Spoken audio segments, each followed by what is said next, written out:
Stevenson, delay started Central, 36 minutes, 3:55 to Lakeshore Drive. Ryan is 21 minutes, 95th to downtown.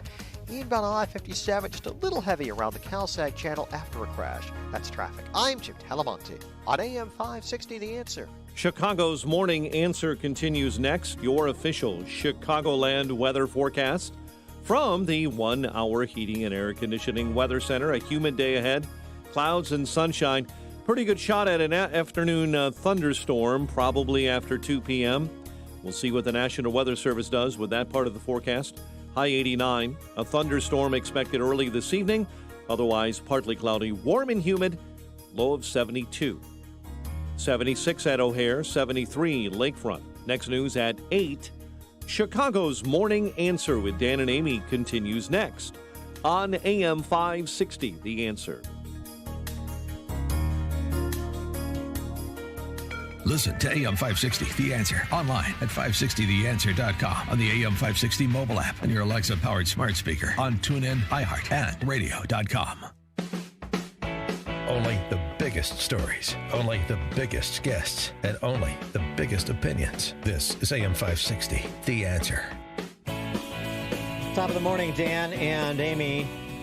The D.C. Court of Appeals calling Judge Sullivan's effort to act as a prosecutor and presiding judge in the Michael Flynn case clearly legal error, irregular, unprecedented, crystal clear that Sullivan lacked the authority to do what he did. And the fact that this is in controversy is wildly troubling. The fact it may not be over. Remember, the Circuit Court of Appeals, D.C. Circuit, in a 2-1 decision,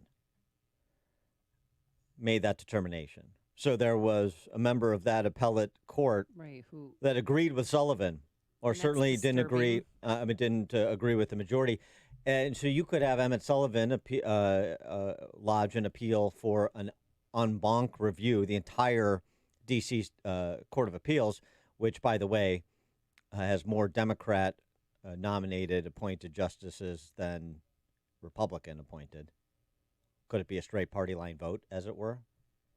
And beyond that, to the Supreme Court. Keep this in the news. Keep this in the headlines. Keep allowing Democrats to propagandize this and have it run interference into the forthcoming Durham report. Oh. You think the judicial branch is immune from electoral politics? Hardly, as we've seen from Judge Sullivan, because what else explains this absurd argument that you could be a prosecutor effectively and a judge in the same trial? I mean, has it ever happened before? I cannot believe that this is a argument that legal scholars are having, at least anybody seriously including that judge on the Court of Appeals, taking the position of Sullivan.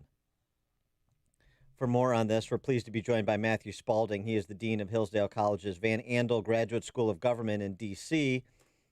Matthew Spalding, thanks for joining us. Appreciate it. Good to be with you this morning.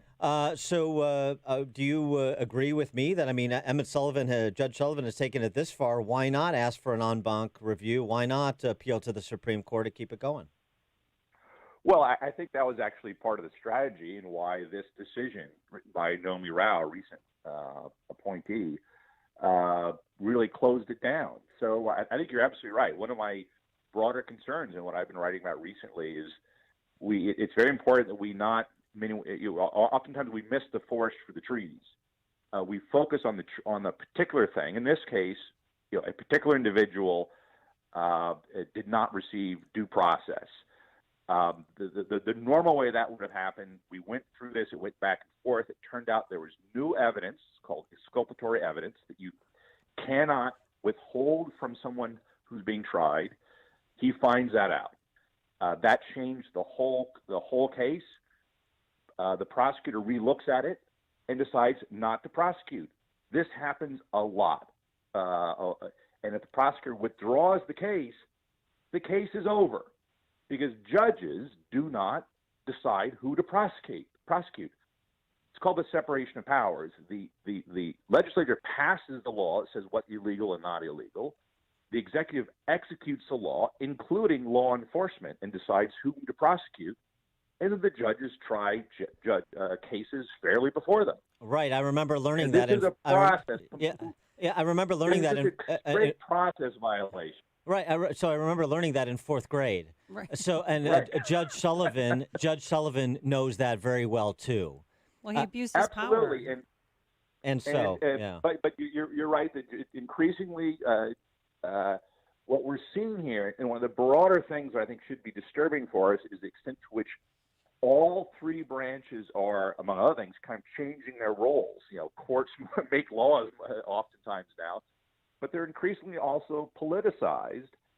And you've also, in the case of Lieutenant General Flynn, have a case where those who were charged with executing the law, that is prosecuting the high executives within the FBI and other political actors in the previous administration, where politicizing the actual prosecution for other purposes. This was less.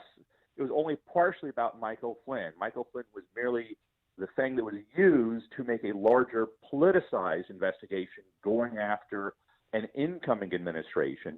And this leads us to the problem of a previous administration trying to undermine the peaceful transition to another administration. And that gets into a much larger constitutional problem in our politics. Well, since there was no separation of power, is there a possibility that Judge Emmett Sullivan could be impeached?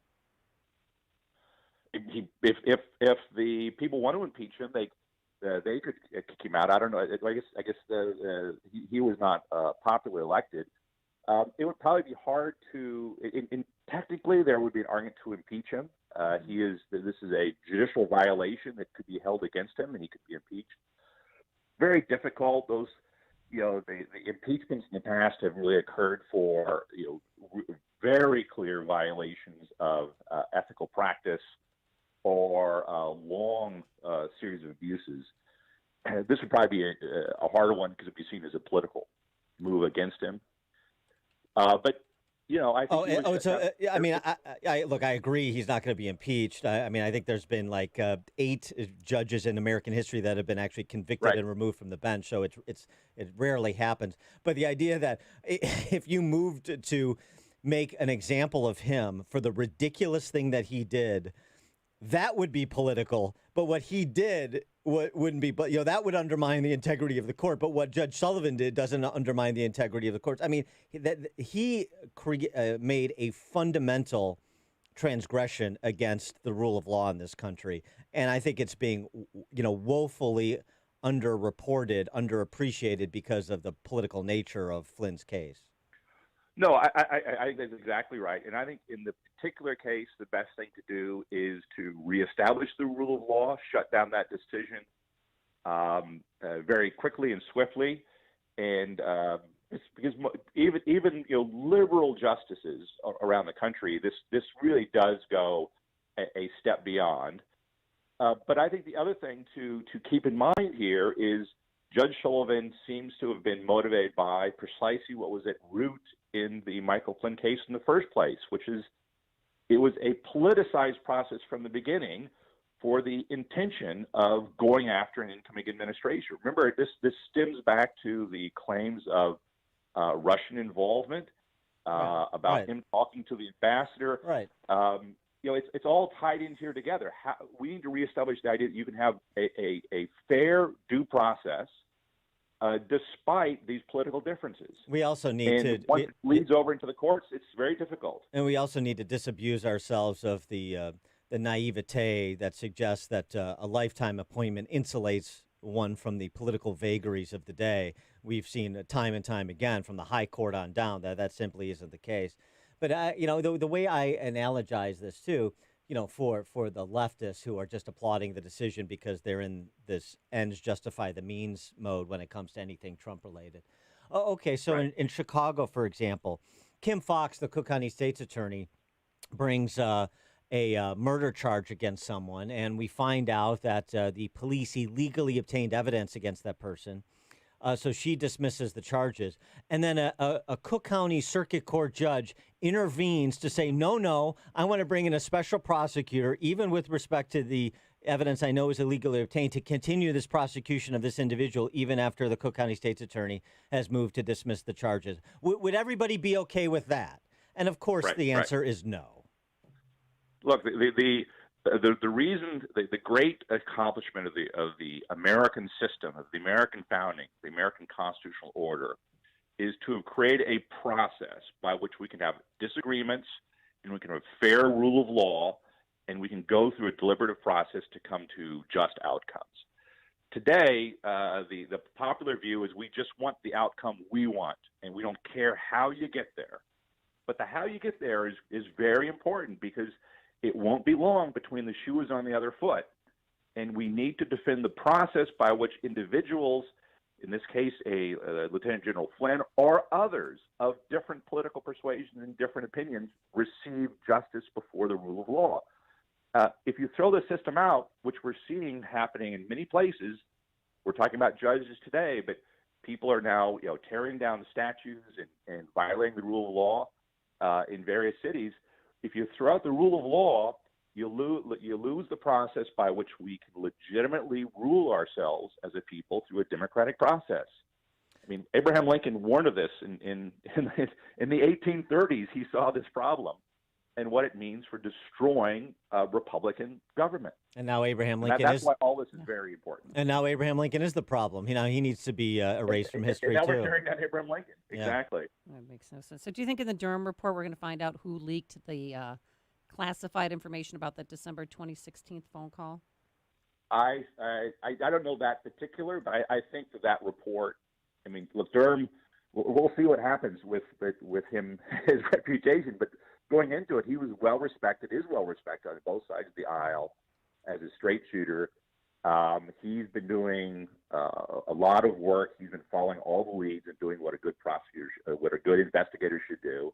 So I think that report will be very significant. So I think a lot of what we're going to be seeing as we start anticipating that report is a lot of other things coming out, trying to kind of fault up the view and confuse people coming out to deal with any political fallout from that. I think the Durham report likely will be a very important part of this story.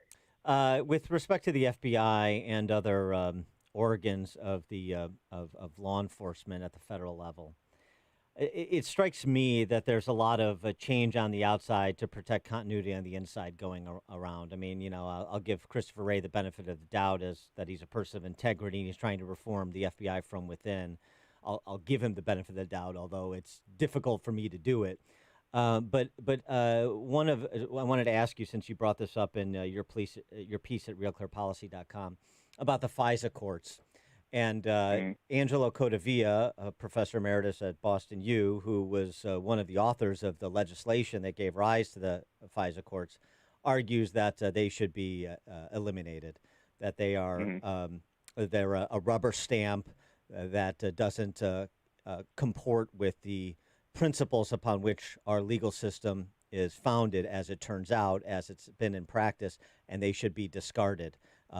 What say you to that proposal? I would be willing to hear the argument about discarding completely. I think there's still an argument for them, but what I think is clear, which he notes, but also we've seen all around us, is they have become a rubber stamp. I mean, the FBI fellow, I can't remember his name, who testified to Congress recently, was asked several times in different ways, did you read the FISA report? Rosenstein, right. And he was signing off of them. Right. Did you read it? Well, how well did you read it? Well, I didn't really read it. I read the summary of it. I mean, yeah. So yes, it has completely. So either we got to radically change how they actually operate. There's a huge national debate about these FISA investigations and getting FISA warrants as a potential violation of our rights, of our privacy, of investigating Americans. It turns out that's exactly what happened. So you either have got to really clamp down on how they operate, narrow them. This idea of kind of just reissuing them over and over and over again without even reading them and checking them. For the number two in the Justice Department is just appalling. if you can't do it, then I think you do have to discard them. But I think it's significant enough, which is why we had that big national debate over it. It's significant enough from a national security point of view that we really need to think through: do these work? Can we make them work? And if not, if they're going to be politicized, they've clearly been politicized in this case, and used to do political investigations, despite people in justice aren't having supposedly read them, then we do need to rethink whether they should even exist or not.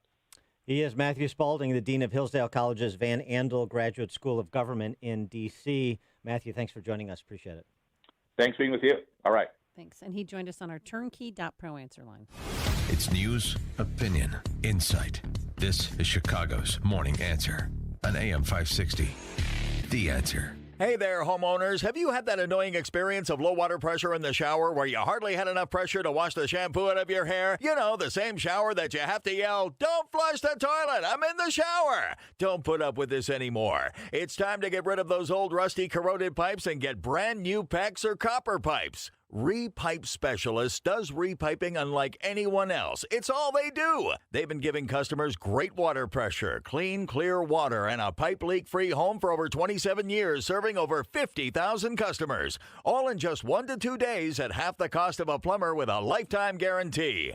Everyone deserves great water pressure and no more rusty-colored water or pipe leaks. Call us today for your free in-home estimate customized for your home. We'll even take 20% off our already low price when you call us today. Repipe Specialists. Call 800-216-0130. 800-216-0130. That's 800-216-0130.